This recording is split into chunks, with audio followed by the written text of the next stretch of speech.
श्री कृष्ण कृपानिधि। आनंद, परमानंद और श्री कृष्णास्यम, ये तीन नाम श्री महाप्रभु जी के त्रितयात्मक स्वरूप का संकेत करते हैं। क्योंकि जब हम श्री महाप्रभु जी का ध्यान बोलते हैं, सौंदर्यम निज हृदगतम प्रकटितम स्त्री गूढ़ भावात्मकम पुनरूपं च पुनस्तदंतरगतम प्राविविशत् स्वप्रिये संश्लिष्टा उभयोर बभौ रसमयः कृष्णो ही यत् साक्षिकम रूपम तत् त्रितयात्मक। ये त्रितयात्मक स्वरूप श्री वल्लभ का है। स्वरूप के ध्यान में तो हम बोले कि ये ठाकुर जी के हृदय के अंदर और स्वामी जी के हृदय के अंदर दो दो भाव रहते हैं, पुंभाव और स्त्री भाव। ठाकुर जी के हृदय के अंदर भी पुंभाव स्त्री भाव और स्वामी जी के हृदय के अंदर भी पुंभाव स्त्री भाव। तो ठाकुर जी के हृदय के अंदर रहा हुआ स्त्री भाव और स्वामी जी के हृदय के अंदर रहा पुंभाव, ये दो भाव एकत्रित जब प्रकट हुए और तीसरा साक्षी भाव, ये तृतीयात्मक भाव। वैसे तो इसकी बड़ी गूढ़ चर्चा है। श्री महाप्रभु जी के तीन स्वरूप बताए, तीन नाम से, बाकी 35 नाम इन तीनों नाम के सहायक, जो 108 नाम हैं, उनमें से ये तीन नाम मुख्य हैं। आनंद, आनंद कह के प्रथम स्वरूप श्री महाप्रभु जी का बताया कि आनंद मात्र करपाद मुखोदरादि, जो वेद ने कहा कि स्वयं भगवान आनंद रूप है, उनके हस्त चरण श्रीअंग आनंद रूप है। तो आनंद कहकर कहा कि श्री महाप्रभु जी स्वयं ब्रह्म है। दूसरे स्वरूप कहा परमानंद। परमानंद कौन होता है? जो आनंद को भोगता है वो परमानंद को प्राप्त करता है। तो ये आनंद को भोगने वाले कौन हैं? कि स्वामी जी। प्रभु का आनंद प्राप्त करके स्वामी जी स्वयं परमानंद रूप है। तो परमानंद कहकर कहा कि श्री महाप्रभु जी स्वामी जी का स्वरूप है। और तीसरा स्वरूप बताया श्री कृष्णास्यम। श्री कृष्ण आस्यम, आस्यम यानी मुखारविंद, कि ये ठाकुर जी और स्वामी जी जो नित्य लीला में लीला करते हैं और उनके जो दृष्टा हैं, उनकी लीला के जो साक्षी स्वरूप जो लीला में है, तो यह साक्षी स्वरूप श्री वल्लभ है। इस प्रकार श्री महाप्रभु जी के तीन स्वरूप की चर्चा है। तीन तृतीयात्मक तो कई कई भाव कहे। श्री महाप्रभु के तीन स्वरूप, विरहात्मक, रसात्मक और भावात्मक। भक्तों ने यह भी भावना की, विरहात्मक स्वरूप यानी स्वयं महाप्रभु जी, रसात्मक स्वरूप यानी श्री गुसाई जी, और भावात्मक स्वरूप यानी श्री दमला जी। तृतीयात्मक के कई कई भाव, भोक्ता भाव, भोग्या भाव, साक्षी भाव। श्री वल्लभ का स्वरूप आधिदैविक स्वरूप श्री स्वामी जी का है। नित्य लीला के जो अधिपति हैं, जिनकी कृपा से ही नित्य लीला में प्राप्ति होती है। तो ऐसे श्री महाप्रभु जी के सानिध्य में, जो स्वयं भागवत के अर्थों को प्रकट करने के लिए ही भूतल में पधारे, श्री भागवत गूढ़ार्थ प्रकाशन परायण, श्रीमद् भागवत के गूढ़ अर्थों को प्रकाशित करने के लिए जिनका प्रादुर्भाव हुआ, ऐसे श्री महाप्रभु जी के सानिध्य में बैठकर हम सबको भागवत कथा का श्रवण मिल रहा है, यह हमारे परम परम सौभाग्य का सूचक है। प्रातः काल के सत्र में श्रीमद् भागवत के महात्म्य की कथा का श्रवण कर रहे थे। शौनक आदि ऋषि एक बहुत बड़ा यज्ञ कर कर बैठे हैं और यज्ञ में जो समय बचता है उस समय दरमियान कुछ भगवत चर्चा हो, यह उद्देश्य से सुत जी को बुलाया गया है। और जहां सुत जी आए, शौनक आदि ऋषियों ने प्रश्न किए हैं, माया मोह से वैष्णव कैसे छूटे, विवेक की वृद्धि कैसे हो, ये कलिकाल में जीव अनेक क्लेशों से आक्रांत है, तो इन क्लेशों से कैसे मुक्त हो पाए, सबसे श्रेष्ठ भगवत प्राप्ति का साधन कौन सा है, कौन सा ऐसा साधन है जो पावन करने वालों में भी पावन करने वाला हो। जब इस प्रकार के प्रश्न किए, सुत जी ने कहा कि आपके समस्त प्रश्नों का एक ही उत्तर है और वो है श्रीमद् भागवत। श्रीमद् भागवत कलिकाल का रामबाण इलाज है। जो जीव कली के प्रवाह में आ गया है, उस प्रवाह से मुक्त होने के लिए श्रीमद् भागवत ही एकमात्र साधन है। सुत जी आगे कथा कहते हुए कहा, यह कथा तो देवताओं को भी दुर्लभ है, क्योंकि जब सुखदेव जी परीक्षित को कथा सुनाने आए, तब ये देवताएं परीक्षित को लालच देने लगे। सुवर्ण के कलश में अमृत भरा है और लेकर परीक्षित के आगे बैठ गए और विनिमय करने लगे कि ये कथामृत हमको दे दीजिए और स्वर्ग का अमृत आप ले लीजिए। परीक्षित ने देखा जीवन का अंत समय आया है, घड़ी सुधारनी है, मुझे श्राप लगा है, मृत्यु निश्चित है और अमृत पीकर अमर होकर भी क्या मिलेगा। इससे तो जो जीवन बचा है उसे सुधार लो। जीवन लंबा हो इसका महत्व नहीं, जो घड़ी मिली, जो श्वासें मिली, वो इस तरह लो कि भगवान प्रसन्न हो। एक घर में आग लगी, 3 भाई थे, अंदर बहुत सारा सामान पड़ा था। तीनों भाइयों को हुआ कि अब तो झोपड़ी बल जाएगी, समस्त हमारा जितना भी इकट्ठा किया सामान है सब जल जाएगा। एक भाई दौड़ा, फायर ब्रिगेड को बुलाने गया, दूसरा दौड़ा, अपने आस पड़ोसियों को मदद के लिए बुलाने गया, और तीसरे ने सोचा जो मैं बुलाने जाऊंगा तो सब कुछ ढेर हो जाएगा, इससे तो जो कुछ हाथ में आवे इतना बाहर निकाल लिया, और अंदर गया, जो हाथ में आया बाहर निकाल लिया। उसी प्रकार जीवन को लंबा करने की कोशिश व्यर्थ है। जितनी श्वासें बची हैं उन श्वासों को सुधार लो। परीक्षित महाराज ने सोचा कितना बड़ा सौभाग्य मुझे मिला कि मुझे पता तो चला कि 7 दिन बाद मृत्यु। ये जगत में प्राणी को पता नहीं कि कब वो मरने वाला है। मुझे भगवान ने इतना तो आश्वासन दिया है कि 7 दिन तक तो मुझे कुछ नहीं होगा, ये निश्चित। इतना विश्व में कोई भी व्यक्ति इतनी दृढ़ता से नहीं कह सकता कि 7 दिन तक मैं जीवित हूं।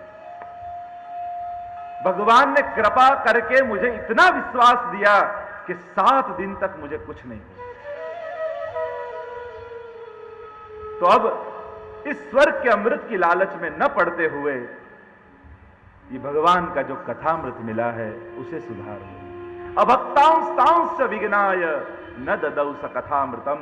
और ये देवताओं को अभक्त जानकर मना कर दिया कि आप अपने अमृत को लेकर वापस स्वर्ग में चले जाइए, मैं भूतल में ही इस भगवान की कथामृत का पान करके बड़ा प्रसन्न है, क्योंकि जिन्हें प्रेम रस चाखा नहीं तो फिर अमृत पिया से क्या फायदा। हमारे भक्त प्रेम रस चाखा नहीं तो अमृत पिया से क्या हुआ, जिन्हें प्रेम रस चाखा नहीं अमृत पिया से क्या हुआ, जिन्हें इस में सिर ना दिया, जुग जुग जिया से क्या हुआ, जिन्हें प्रेम रस चाखा।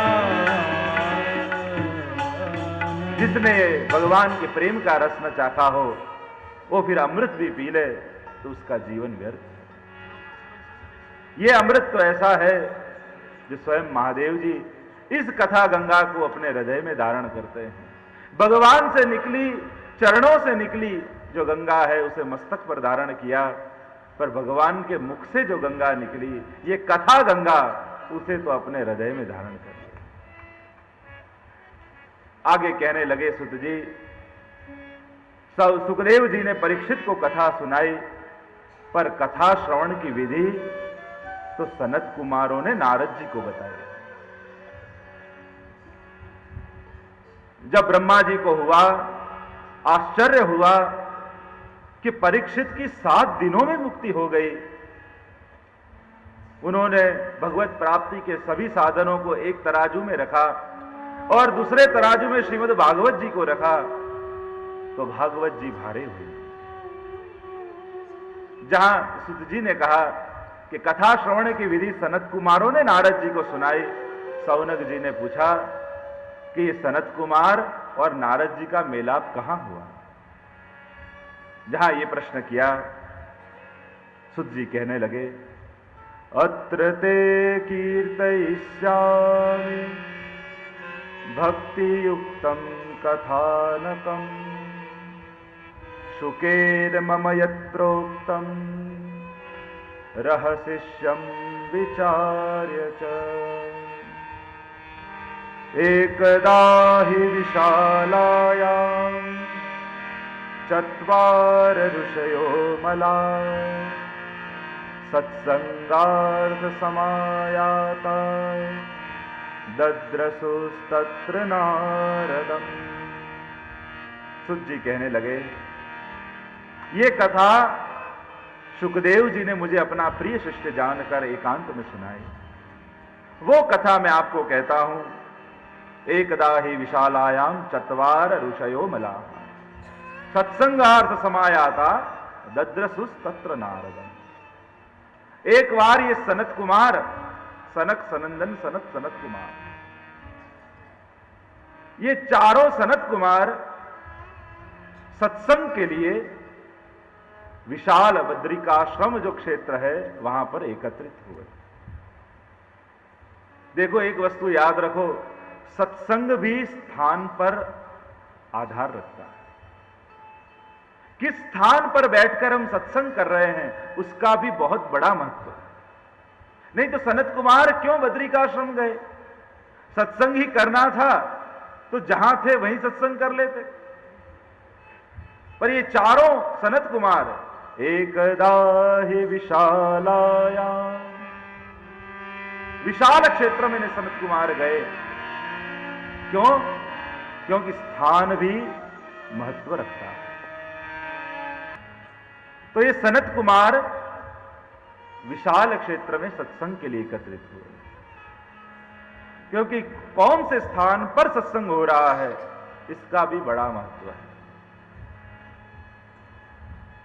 जैसे हम तीर्थ क्षेत्र में, यहां चंपारण्य में कथा सुन रहे हैं, तो अपने गांव में सुने, इससे तीर्थ में कथा सुनना यह विशेष फलदायक है। गांव में भी हम जब घर में सत्संग करते हैं, इससे जब गुरुदेव ने जहां सत्संग मंडल स्थापा हो और उस सत्संग की भूमि पर सत्संग करना, हवेली में सत्संग करना, उसका भी विशेष महत्व होता है।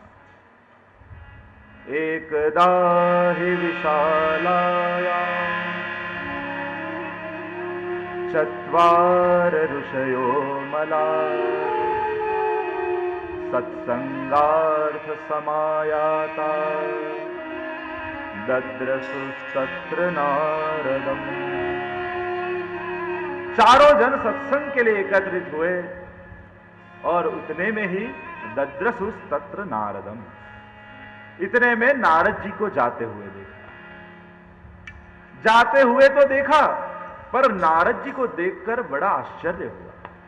क्यों? कहा कथम ब्रह्मन्दिन मुख कुतश्चिन्तातुरो भवान् त्वरितं गम्यते कुत्र कुतश्चागमनं तव। नारद जी को देखा तो सही, देखते ही नारद जी को पुकारा, कथम ब्रह्मन्दिन मुख कुतश्चिन्तातुरो भवान् त्वरितं गम्यते कुत्र कुतश्चागमनं तव। हे महात्मन, आप इतने चिंतातुर क्यों हैं? और ये जल्दी जल्दी कहां से आ रहे हैं और कहां पे जा रहे हैं? संत को जब चिंता देखो, संत के मस्तक पर जब चिंता देखो, तब भक्तों को चिंता होने लगती है। क्यों? क्योंकि जो सतत चिंतन करता है उसके अंदर चिंता। पर देखो, जितने जितने ग्रंथ हैं वो कोई ना कोई चिंता और मोह के कारण ही प्रकट हुए। जहां जहां चिंता या मोह आया, गीता अर्जुन के मोह के कारण हुई। श्रीमद् भागवत भी व्यास जी को चिंता हुई, असंतोष हुआ, उसके कारण भागवत जी का दान। और स्वयं ब्रह्म संबंध मंत्र मूल पुरुष में आया ना, एक समय चिंता चित आई, एक समय चिंता चित दैवी की विद जानी न जाई, श्री वल्लभ शरणौ मम, श्री वल्लभ शरणौ मम। एक समय चिंता चित आई, दैवी की विद जानी न जाई, श्री वल्लभ शरणौ मम, श्री वल्लभ शरणौ। महाप्रभु जी को चिंता हुई कि ये जीव आसुरी लोगों के साथ मिलकर रहता है और ये दैवी जीव भी आसुरी सा हो गया है, और ये हजारों दोषों से भरे हुए जीव का भगवान के साथ संबंध कैसे होगा। जहां महाप्रभु जी को चिंता हुई और मध्य रात्रि को स्वयं ठाकुर जी प्रकट हुए, और श्रावण सुद एकादशी, श्रावण श्यामले पक्षे एकादश्याम महानिशि, साक्षात भगवता प्रोक्तम तदक्षर स उच्यते, ब्रह्म संबंध करणात् सर्वेषां देह जीवयो सर्वदोष निवृत्ति हुई। महाप्रभु जी को चिंता हुई और वो चिंता भगवान से सहन नहीं हुई, स्वयं प्रकट हो गए और ब्रह्म संबंध मंत्र का उपदेश दिया। तो महापुरुषों की चिंता व्यक्तिगत नहीं होती, समष्टिगत होती, समाज के लिए होती है। जहां सनत कुमारों ने देखा कि नारद जी चिंतित हैं, प्रश्न किया कि चिंता का कारण क्या है, और नारद जी बोले, अहम तु पृथ्वीं यातो ज्ञात्वा सर्वोत्तमामिति, पुष्करं च प्रयागं च काशीं गोदावरीं तथा, हरिक्षेत्रं कुरुक्षेत्रं श्रीरंगं सेतुबन्धनम्, एवमादिषु तीर्थेषु ब्रह्माण इतस्ततः। नारद जी अपने चिंता का कारण कहने लगे, अहम तो पृथ्वीं यातो, ज्ञात्वा सर्वोत्तमामिति। हे सनत कुमार, मैं इस पृथ्वी को सर्वोत्तम मानकर यहां तीर्थ करने आया। देखो, कहा अहम तो पृथ्वीम यातो, कहा कि पृथ्वी पर आया, और जिन जिन जगहों के नाम लिए वो केवल भारत में है। यानी कहीं कहीं पुराणों में जो पृथ्वी शब्द है वो केवल भारत के लिए प्रयोग किया गया है। वहां से भारत को समझना चाहिए, क्योंकि कहीं भी न्यूयॉर्क या लंदन या ऑस्ट्रेलिया कहीं भी प्रयोग नहीं आया।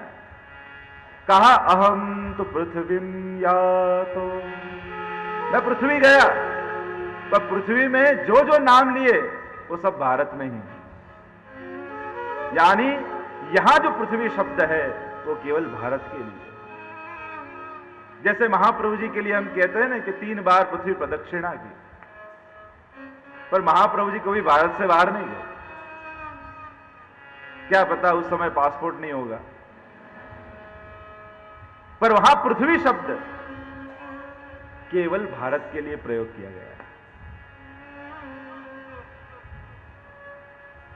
तो यहां पृथ्वी को सर्वोत्तम मानकर मैं आया, सब जगह विचरण किया, पर देखकर बड़ा दुख हुआ।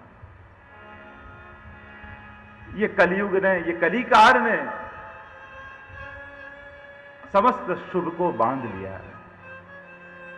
नारद जी ने जो कुछ पृथ्वी पर देखा उसका वर्णन किया।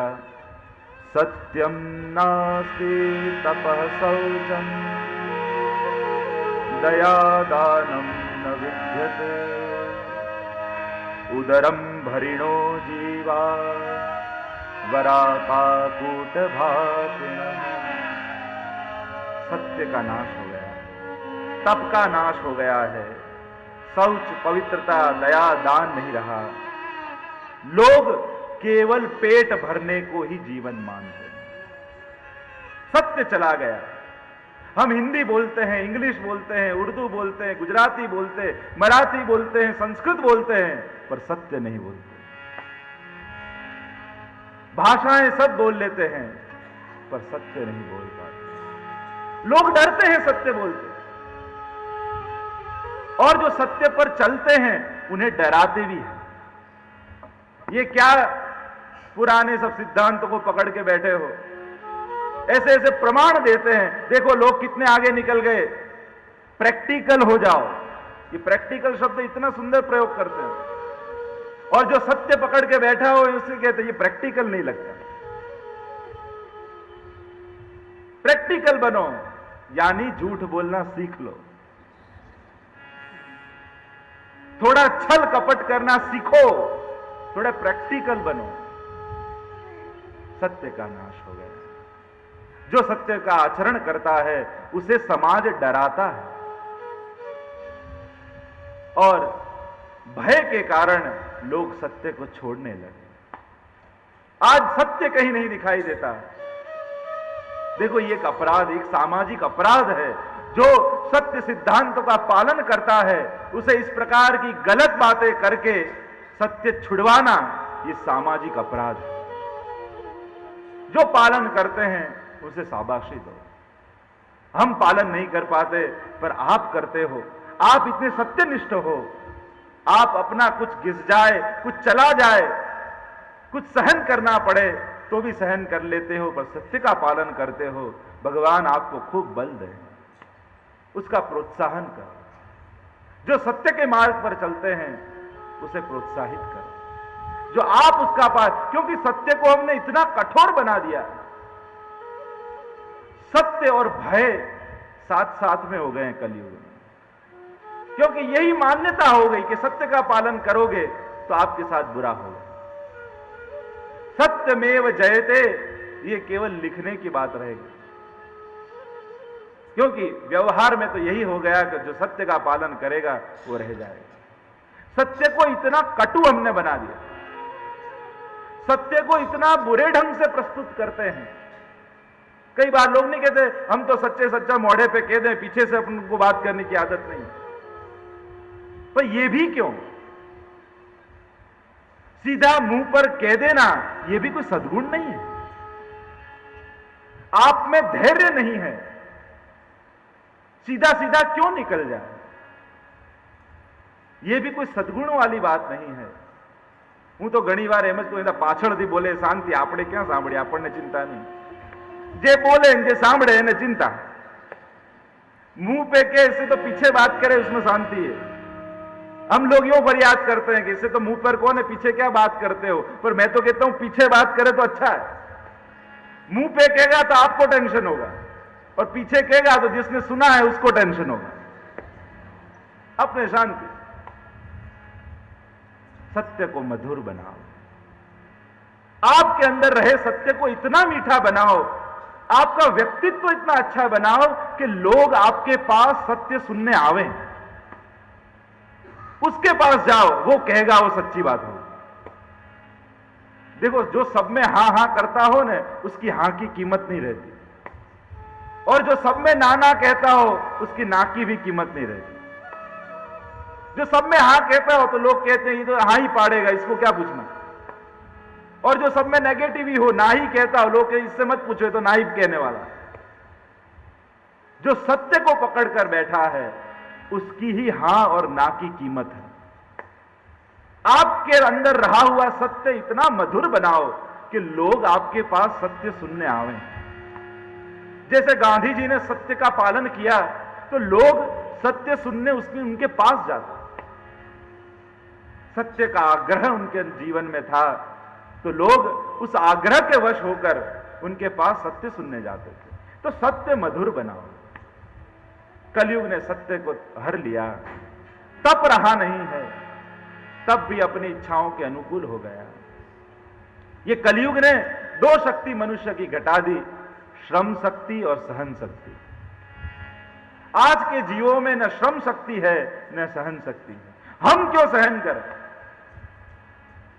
और ज्यादातर सभी लोगों को यह लगता है कि घर में मैं ही सहन करता हूं, बाकी सब मजा करते हैं। प्रत्येक जीव को यही लगता है कि घर में सहन करना मेरे वहां से ही आता है, बाकी सब आनंद कर रहे हैं। मनुष्य को श्रम शक्ति नहीं रही, कम मेहनत करनी है और अधिक प्राप्त करना है। सहन शक्ति चली गई। आज का मनुष्य गोली लेकर सोता है और अलार्म लगाकर जागता है।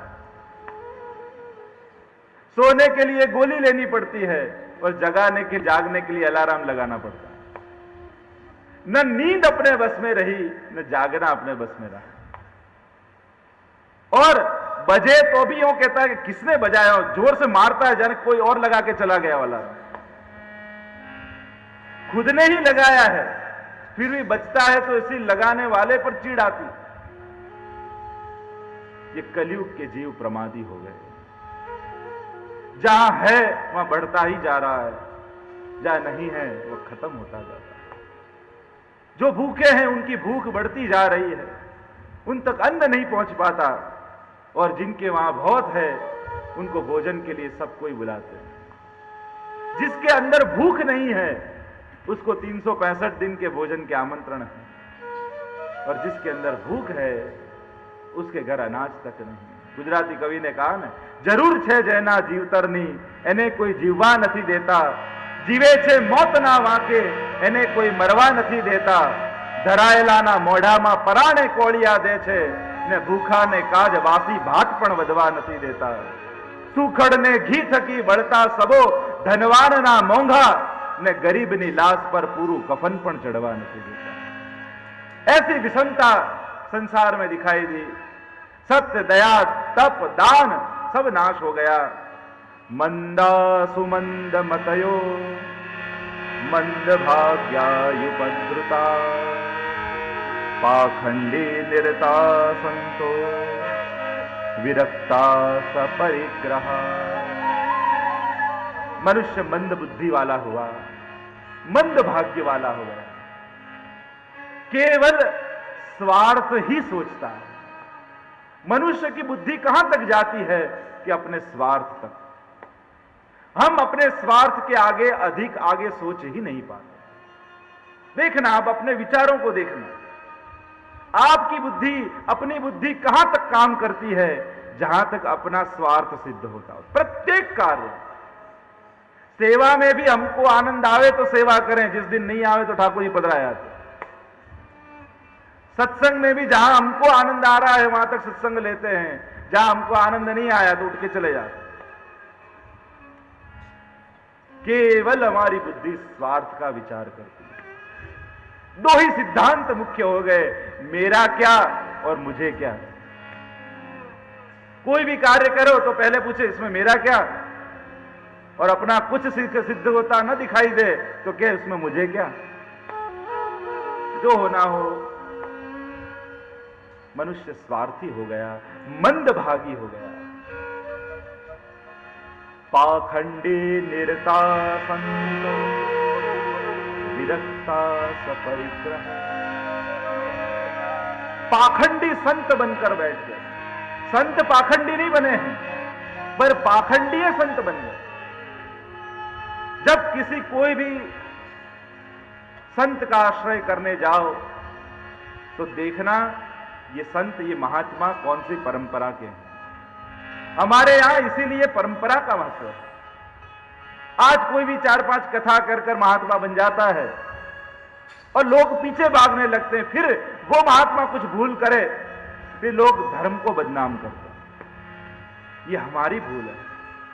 किसी का भी जब आश्रय करने जाओ उसकी परंपरा देखो, उसके गुरुजन के बारे में पूछो, उसका बैकग्राउंड देखना, ये कहां से आते हैं, ये कौन है, ये संत हैं कि भी नहीं, ये महात्मा हैं कि नहीं, ये भी देखना। क्योंकि बाद में धर्म बदनाम होता है और जिनको मौका चाहिए उन्हें मौका मिल जाता है।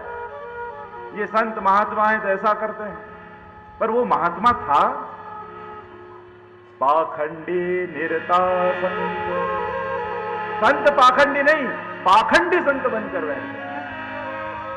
विरक्ता सपरिग्रह।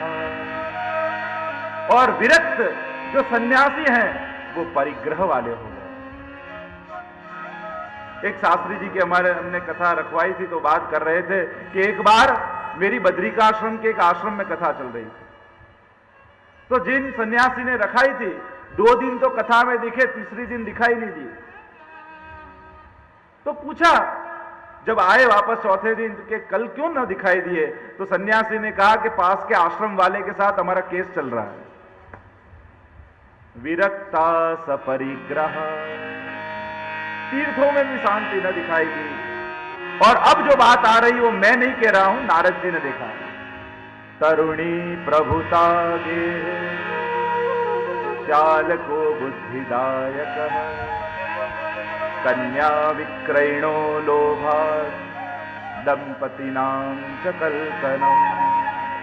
तरुणी प्रभुता गे। नारद जी ने देखा कि घर घर में स्त्रियों का राज है। इसमें कोई दोष नहीं है। नारद जी ने कलयुग में देखा है। हमारे यहां शास्त्र में स्त्री वृत्ति यानी बहुत जो लौकिक में आसक्त है उसे भी स्त्री जीव कहते हैं। स्त्रियों का राज हो रहा है। वो कहा जाता है एक लड़का एडमिशन लेने गया, हेडमास्टर ने पूछा तेरे पिताजी क्या करते हैं? उसने कहा जो मेरी मम्मी कहते हैं। तरुणी प्रभुता गे चाल को बुद्धिदायक। बड़ी उम्र के दादाजी रूम में बैठे हों और वो कहें बेटा पानी ला दे तो, और वो अखबार पढ़ता रहे, हिले भी नहीं, पर जो रसोई में से आवाज आए सुनते हो, पेपर रख के भागे मानो जाए कोई रेस लगी हो। तरुणी प्रभुता गे। આપણે ત્યાં કહેવાય કે વરનું નામ ન લેવાય, પણ હવે તો એવું રહ્યું નથી। नहीं तो एक बार क्या हुआ कि 2 बच्चे गए एडमिशन लेने और हेडमास्टर ने पूछा छोटे लड़के से कि तेरे पिताजी का नाम क्या है? जहां बोलने गया छोटा बच्चा बड़े ने कहा चुप रहे पिताजी का नाम मत लेना। क्यों? कि जो लेने जैसा होता तो मम्मी ना लेते। तरुणी प्रभुतागे तो હવે તો લોકોએ કીધું છે નામ લઈએ વહુનું તો પાપ જાય સૌનું અને નામ લઈએ વરનું તો પાપ જાય ઘરનું। तरुणी प्रभुतागे चाल को बुद्धिदायक। बड़ा भाई कितना भी विद्वान हो, कितना भी जानकार हो, पर उससे नहीं पूछेगा, पर साले को फोन करके पूछेगा कि ये शेर लूं कि नहीं लूं, અહીંયા રોકાણ કરવા જેવું છે કે નહીં। ચાલ को बुद्धिदायक है। कन्या विक्रयणो लोभा दंपतिनां च कलकलम। प्रत्येक दंपति के जीवन में कलह आ गया, एक दूसरे को समझ नहीं पाते। प्रत्येक के संसार में कोई ना कोई प्रकार का कलह। एक के घर में से रोज जोर जोर से हंसने की आवाज आती। पड़ोसी ने सोचा कि प्रत्येक के घर में झगड़े होते हैं और ये लोग हंसते रहते हैं हमेशा। वहां एक भाई को बुलाया कि आपके घर में से हमेशा हंसने की आवाज आती है, इसका कारण क्या? भाई ने कहा कि जब वो छूटा बेलन फेंकती है और मुझे न लगे तो मैं हंसता हूं, और मैं कुछ फेंकूं और वो बच जाए तो वो हंसती है। दंपति नाम च कलकलम। प्रत्येक के घर में कलह है, અને એમાં પણ ઘરથી બહાર ક્યાંક ફરવા જવાનું હોય ત્યારે તો ઝઘડો થાય જ। निश्चित ब्रह्म वाक्य, कहीं जो बाहर गांव जाना हो तो निकलते निकलते तो झगड़ा होवे होवे और होवे। કારણ કે બંનેને ક્યારે ટાઈમનું એડજસ્ટ થાય જ નહીં। પેલા બહેનને બધું ઘરનું સમેટવાની ચિંતા હોય ને ભાઈને વહેલા નીકળવાની ચિંતા। એમને ટાઈમ નહીં પડી હોય કે ટ્રેન છૂટી જશે ને આમને એમ થાય કે પાછા આવીને બધું સાફ કરવું પડશે। એટલે બધું એડજસ્ટ કરીને જવું।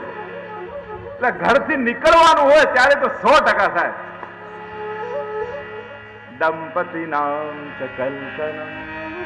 दंपतियों में कलह है, एक दूसरे को समझ नहीं सकते।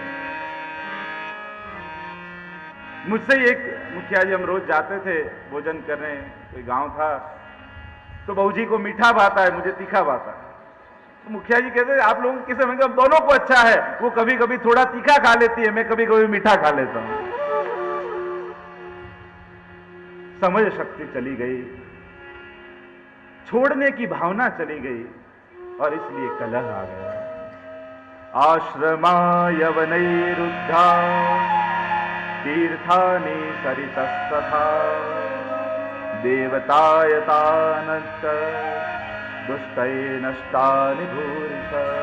आश्रमों को यवनों ने रोक लिया है, अनेक अनेक दुर्गुण देखे। अट्टशूला जनपदा शिवशूला द्विजातयः कामिन्यः केशशूलिन्य संभवंती कलाविह। अनेक अनेक प्रकार के कलयुग के दुर्गुण देखे, पर नारद जी कहने लगे ये दुर्गुण देखता देखता जब मैं वृंदावन आया, ब्रज में आया, तब मैंने एक आश्चर्य देखा। मैंने देखा कि यमुना जी के तट पर एक युवान स्त्री बैठी है और उसके गोदी में सिर रखकर 2 वृद्ध पुरुष सो रहे हैं,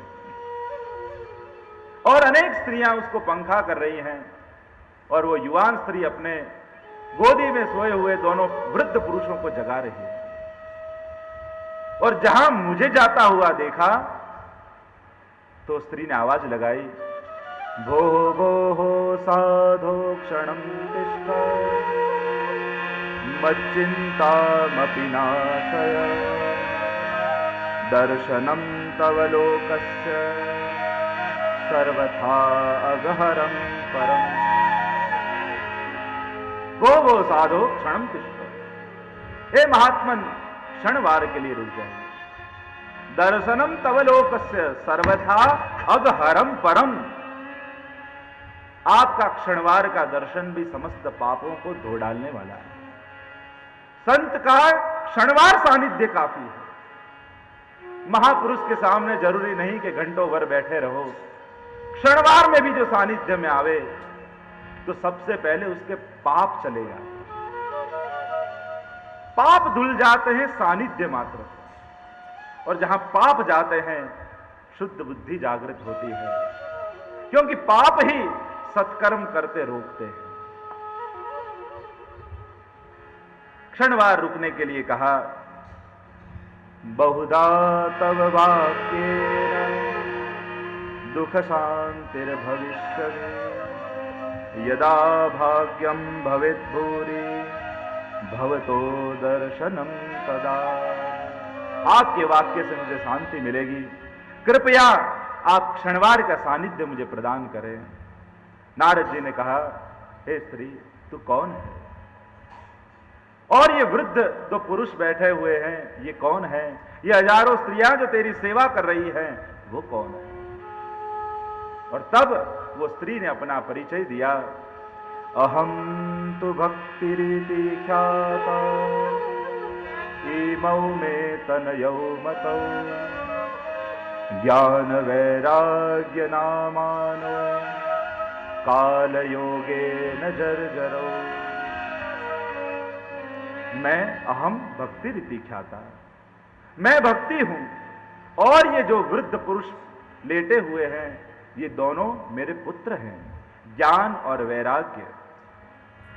काल योगेन जर्जरौ, काल के योग के कारण ये दोनों वृद्ध हैं। ये हजारों स्त्रियां जो सेवा कर रही हैं, वो गंगा आदि नदियां हैं। भक्ति ने अपना आगे परिचय देते हुए कहा, उत्पन्ना द्रविड़े साहम वृद्धिम कर्णाटके गता, क्वचित क्वचित महाराष्ट्रे गुर्जरे जीर्णतांगता। भक्ति अपना परिचय देती है, मैं द्रविड़ में उत्पन्न हुई, कर्नाटक में वृद्धि मेरी प्राप्त हुई, महाराष्ट्र में कहीं कहीं पूजी गई, पर जब गुजरात में आई तो मैं वृद्ध हो गई। और यहां भी संशोधन का विषय है, क्या उस समय भी इस प्रकार के राज्य के विभाग थे? इतने हजारों वर्ष पहले इस प्रकार भारत, इस प्रकार के राज्य के विभाग थे, और उस समय का गुजरात कौन सा? यह भी एक संशोधन का, भौगोलिक रूप से संशोधन का विषय है, क्योंकि सौराष्ट्र और गुजरात भी अलग थे। तो उस समय गुजरात किस प्रदेश को कहते थे, ये एक संशोधन का विषय है। पर उस संशोधन में अभी न जाते हुए भक्ति ने कहा कि जब मैं गुजरात में आई तो मैं वृद्ध हो गई। प्रायः लोक में देखा जाता है कि पुत्र युवान होते हैं और माता वृद्ध होती है, पर ये काल के योग के कारण मेरे वृद्ध पुत्र वृद्ध हो गए, मैं युवान हूं। मैं भी वृद्ध थी, पर जब मैं ब्रज में आई, वृंदावन आई, और वृंदावन के सानिध्य से जो भक्ति वृद्ध हुई थी वो युवान हो गई। आज भी ब्रज वृंदावन की भूमि का इतना प्रभाव है कि वहां हम जाते हैं तो हमारी भक्ति युवान हो जाती है। घर में जो वृद्ध हो गई थी भक्ति, वो ब्रज में जाते ही तरुण हो जाती है, और ऐसी तरुण होती है कि देह के कोई भी कष्ट हमें बाधा नहीं पहुंचाता। कई बार लोग जाते हैं यात्रा में, अपने अनुभव कहते हैं, जहां पैर किसी के मोच गए हों, किसी की तबीयत बिगड़ गई हो, यहां से घर से निकलते समय सोचते हो कैसे ब्रज यात्रा हो पाएगी। पर जहां ब्रज में जाएं और यमुना जी हाथ में लें, नियम लें, और नियम लेते के साथ और ऐसी तरुण होती है कि देह के कोई भी कष्ट हमें बाधा नहीं पहुंचाता। कई बार लोग जाते हैं यात्रा में, अपने अनुभव कहते हैं, जहां पैर किसी के मोच गए हों, किसी की तबीयत बिगड़ गई हो, यहां से घर से निकलते समय सोचते हो कैसे ब्रज यात्रा हो पाएगी। पर जहां ब्रज में जाएं और यमुना जी हाथ में लें, नियम लें, और नियम लेते के साथ श्री यमुने महारानी ऐसा तनुनवत्व दे देती हैं कि हमारी जो भक्ति वृद्ध हुई थी वो युवान हो जाती है। और इसीलिए भक्त हमारे गाते हैं, वृंदावन जाने का जी चाहता है, वृंदावन जाने का जी चाहता है, वृंदावन जाने का जी चाहता है, वृंदावन जाने राधे राधे रटने का जी चाहता है, राधे राधे रटने का जी चाहता है, राधे राधे रटने का जी चाहता है, राधे राधे रटने का जी चाहता है। वृंदावन में गौवे बहुत है, वृंदावन में गौए बहुत है, वृंदावन में गौवे बहुत है, वृंदावन में गौए बहुत है। माखन खाने का जी चाहता है, माखन खाने को जी चाहता है, माखन खाने का जी चाहता है, माखन खाने का जी चाहता है। वृंदावन जाने का जी चाहता है, वृंदावन जाने का जी चाहता है, राधे राधे रटने का जी चाहता है, राधे राधे रटने का जी चाहता है। वृंदावन में गोपी बहुत है, वृंदावन में गोपी बहुत है, वृंदावन में गोपी बहुत है, वृंदावन में गोपी बहुत है। रास रचाने का जी चाहता है, रास रचाने को जी चाहता है, रास रचाने का जी चाहता है, रास रचाने का जी चाहता है। वृंदावन जाने का जी चाहता है, वृंदावन जाने का जी चाहता है, राधे राधे रटने का जी चाहता है, राधे राधे रटने का जी चाहता है।